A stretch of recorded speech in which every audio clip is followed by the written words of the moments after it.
Everybody's here now. We got something to talk about. Just have to see, yeah, we're gonna talk it out. Say something, that's what we're gonna do.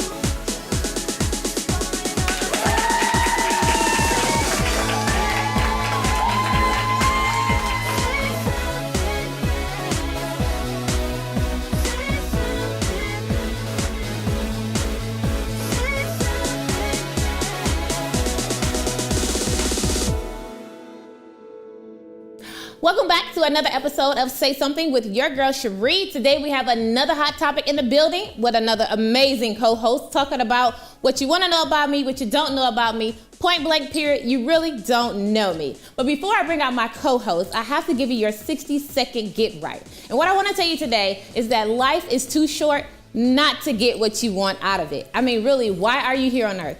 What are you doing with yourself? What is your purpose? Do you know what your purpose is? Do you know that you were born with a purpose on purpose?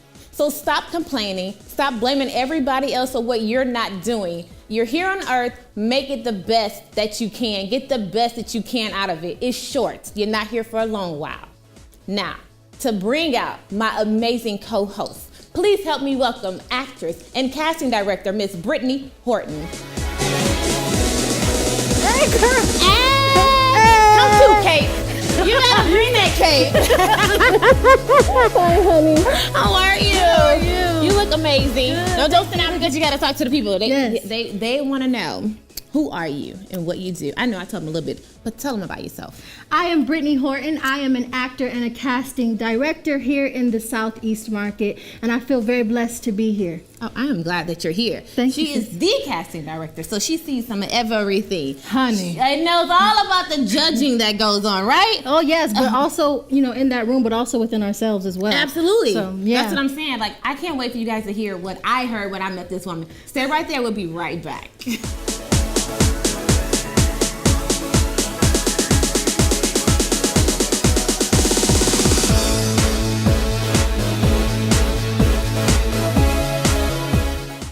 Welcome to Say Something again. I am your host, your girl Cherie. You already know. And we are talking about You Really Don't Know Me. And I have with me the best co-host to be on this topic, Miss Britny Horton. How are you? What's up, girl? I'm good. How are you? I am great. Thank you so much for being here. It's a pleasure. Thank you for having me. You are amazing. You, me, you. What? You are amazing. Britny is here because I met Britny. I took one of her classes. I have an actress. She's an actress. She's also, as you know, the casting director here in the Southeast, one of them anyways. But in the class, you did not just touch on our skills or ability. You were able to tap into that person, which amazed me. And I guess I just jumped right into this, y'all. We gonna go head into this conversation because you tap into them people like you knew them. Like, it wasn't even a matter of you didn't waste a minute. You were like, no, you can't do this because there's something there. Yeah. And for you to see that, because you mentioned your history in it, and that's why I want you on the show to talk about You Really Don't Know Me. Because people judge other people based on what they look like. You could be the prettiest girl in the world. It was some pretty ones in our class, but you were able to jump in and say, nope. Once you take off all that, then I can help you. Right. You literally told one girl that. Yeah. But how are you able to see through that? Well, just to start off, everything, Grandma used to always say everything that glitters isn't gold. Well, everything that pretty doesn't either. Oh, you know what I mean? And behind every pretty face, there's this story, right? And I believe that our eyes tell a lot, right? Because our eyes communicate what's in our soul. And if there's something that is paining you, if there's something that is on you and you just need to get it out, your eyes will tell on you every single time. And oftentimes, no matter what. And oftentimes all you need is somebody to look at you and pay attention to it. Wow. Right? So if I look at you long enough and I remain open and receptive to you, and I remain open and receptive to the energy that you're sending me, and I remain open and receptive to what your soul is trying to tell me, I can see it. But I have to be woman enough to speak on it. Yeah. And you kept relating to that. You kept saying, I'm a real sister. Oh, yeah. I might not know you, but I could be a... No, shit, yeah. She knows exactly what I'm talking about. Right. you kept saying that. Like, it takes a real person, genuine person, and somebody not only that, but have been through something. Absolutely, because we've all been through something, Man. right? And we go through something for a reason. We go through something for a purpose. Yeah, There's yeah. a purpose behind your pain. There's a purpose behind your story. I had to go through the molestation. I had to have a mother that was addicted to drugs. I had to not have a man in the household. I had to do that so that the woman that I am today could stand on her own 2 feet and help out her sisters and her brothers who haven't found their voice yet. So when did you stop playing the victim? I went through a depression. I was in a 13-year relationship. I'm 24. Let's preface by saying that. But I was in a Gorgeous and fabulous. Hey, girl. 24. Thank you, boo. But I was in a 13-year relationship. I was in that relationship for a large portion of my You life. was like 2 when you got in that relationship. Girl, let me tell you. Okay, and for many years it was a great many years. But for a large portion of it, it was a fantastic relationship. But for the last 5, we were suffocating each other. We were taking the life out of each other. But we were young. We didn't know what that meant. We didn't know. All we knew is that it felt good when he stuck it in. Yep. That's all we knew, right? We kind of know that today too. Hallelujah. Yeah. Right? That's all you know, right? Yeah. But then I started to go through this depression.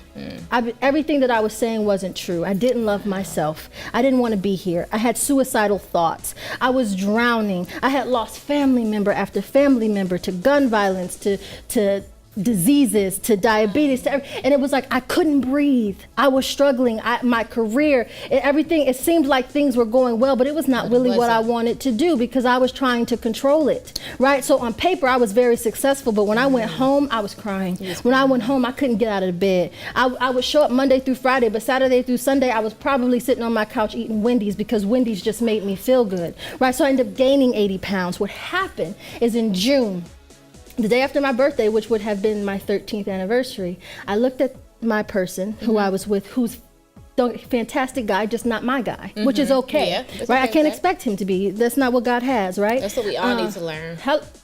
Come on. Just because Preach. he's great don't mean he's yours, sis. Ooh. Catch up. And just because she's great don't mean she's yours. Catch up, Ah. right? So I made a decision. And I was like, I don't know how this is going to end. I don't know when it's going to end, but it's not going to continue today. Oh, wow. You have to go. Oh. I stood up, and those are literally the words I said. You got to go. You got to get out, because he was in my apartment. Was it domestic violence? Was it abuse? No, amazing man. Never got cheated on. He's an amazing man. But our goals and our dreams were different. We were not equally yoked. It became a fight to get him to go into church. It became a fight, and everything became about let's hit that and quit that. Let's move on. I'm mad at you. Come on, baby, give it to me. Suck my penis. Eat me out. Yep. Do that stuff. That's Yep. all it became, right? Wow. And so we became. And then once that stopped, we're just not talking.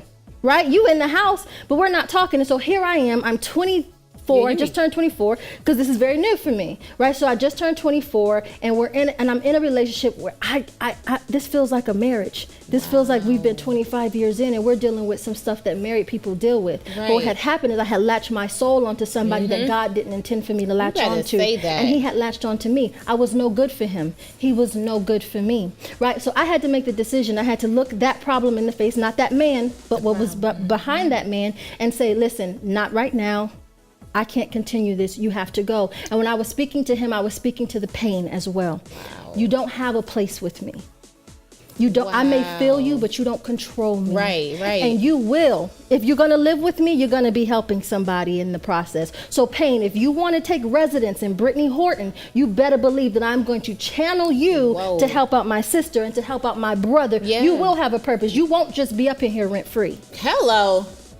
Now, so when you got ready, or when you did kick him out and you kicked fear out as well, Hallelujah. were you going through, you were young, like you're only 24, you were young going through all of this. So you mentioned your mom being on drugs and your father just not being there. My father was there. My father was there.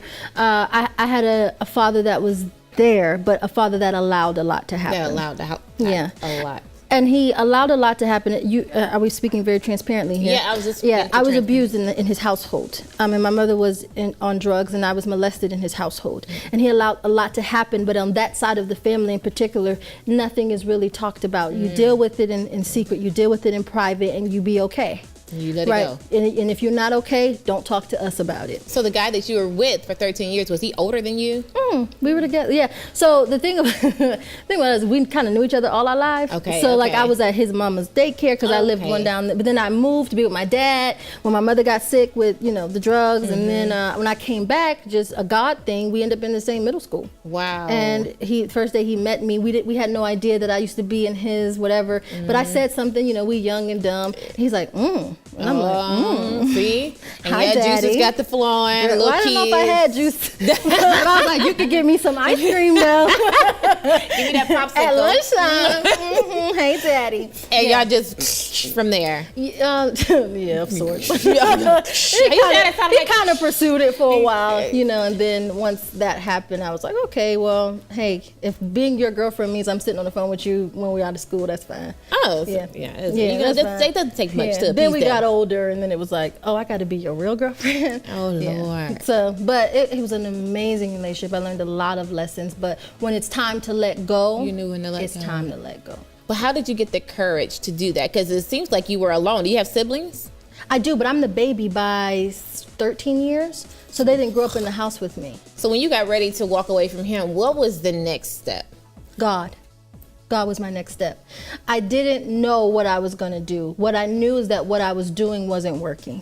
What I knew that what I was doing, I was losing every friendship. I was losing job after opportunity after job opportunity. I was gaining weight at a rapid pace. And I had on this little facade, this curvy confidence thing, which is now my truth. But at that time, it was like, I have to say this so that someday it becomes my truth. they accept, I was drowning, sis. I didn't know what to do. So what I did is I was like, okay, well, I grew up in the church, so I know that fasting can kind of like break stuff off for people. And I was like, so I started fasting, but then I was like, I was in my prayer closet, and I was like, because I had made one, I had just seen the War Room. Yes, that War Room will get your life but I was right. I was like, God, I really don't like you. And then this is me being honest. I said, God, I don't like you.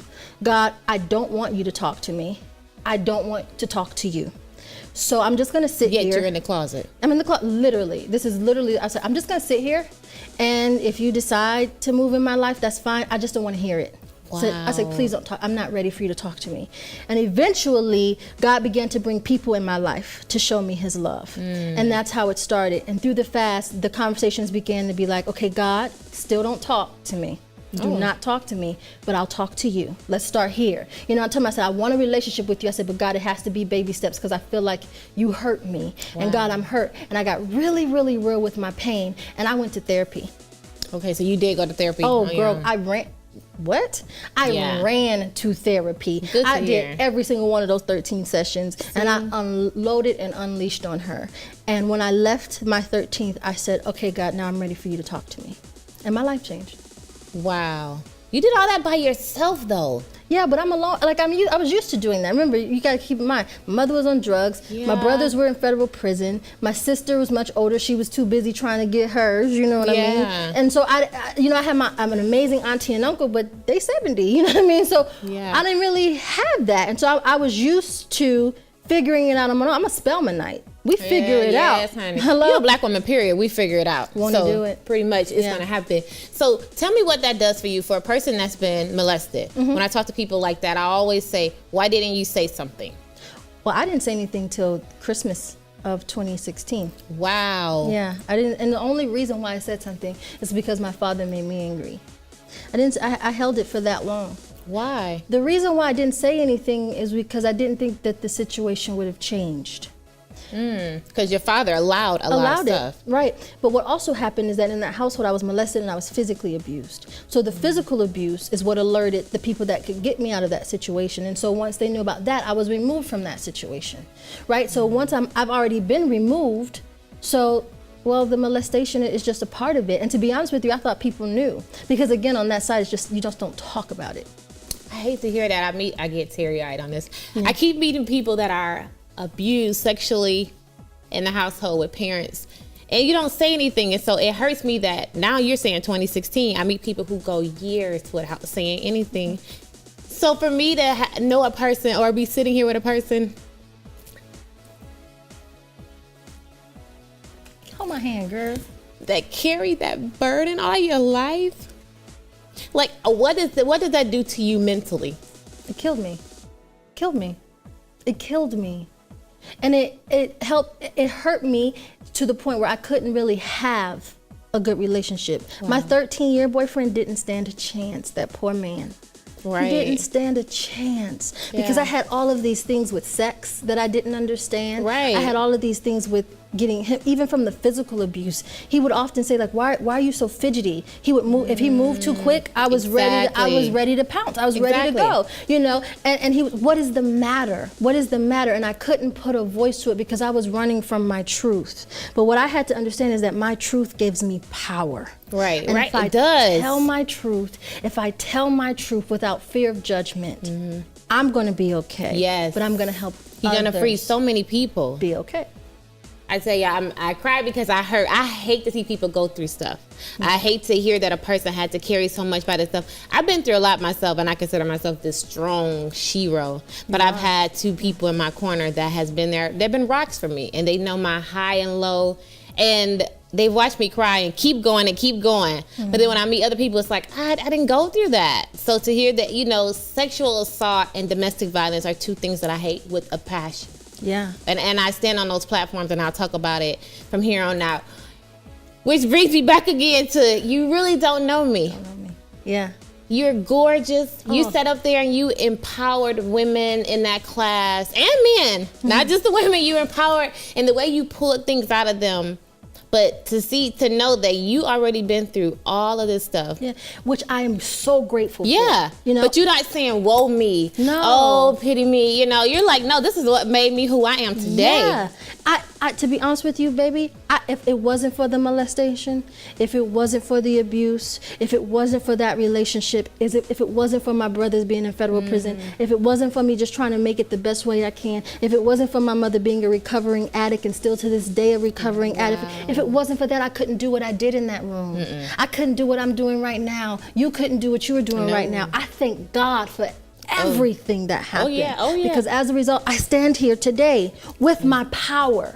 Yes. With my purpose. Yes. Yeah, Yes. the little girl didn't get it. The little girl was like, you know, what is happening to me? Why me? Yeah. But the woman today is saying, thank God, Thank God. you chose me to go through that. Yeah. Because I can't help you through something if I ain't never been through exactly. And I can't receive anything from anybody who ain't been through nothing. Yeah. Like you gotta done been through fire 10 times back on cold with no shoes and socks on. Like I need to know you hit the bottom. it. Bam. Like me. And Yeah. came back up. Because And I got can't back hear up. nothing that you're saying. So that's why I connect with you more and more, more and more and more and more, more and more. Oh my gosh, this is so dear to my heart. We're gonna come right back to keep on talking about You Really Don't Know Me here with Britny Horton.